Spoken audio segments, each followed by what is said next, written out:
High guys, good morning. আর আজকে আমি বানাচ্ছি পাত্থাই নুডলস ভেজ। আর দেখো খুবই ভালো লাগবে। আর আমি চাইনিজ অক নিয়ে নিলাম, তারপর আমি দেখছি দেখো ভেজিটেবল। আর চাইনিজ ভেজিটেবল হলে আমি থোড়া সস ইউজ করছি।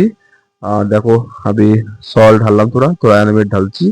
আর পাত্থাই নুডলস আমি দেখো পাত্থাই নুডলস তো আমি তো পাত্থাই নুডলস অ্যাড করছি। আর তারপরে পকচাই পাতা ঢালছি। তো এইভাবে আপনারা ঢালবেন আর বানাবেন আস্তে আস্তে।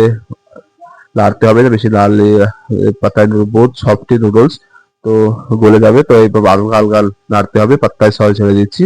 তো দেখো কত সুন্দর লুক এসছে, আর খেতে ভীষণ ভীষণ টেস্ট লাগে। আপনাদের কেমন লাগে জানি না, কিন্তু আমার খুব ভালো লাগে খেতে। আর আপনারা একবার ট্রাই করবে, পাত্তাই নুডলস খুবই ভালো লাগে খেতে। আর দেখো কিভাবে বানাচ্ছি, হালকা আঁচেতে বানাচ্ছি। অলমোস্ট রেডি হয়ে গেছে, এবার আমি প্লেটে ঢালছি। আর দেখো কত সুন্দর কোয়ান্টিটি, এত বেশি যাবে না কিন্তু কমই যায় কোয়ান্টিটি। দেখো কত সুন্দর একটু কোয়ান্টিটি গিয়েছে, বেশি হাই হয়ে যায়।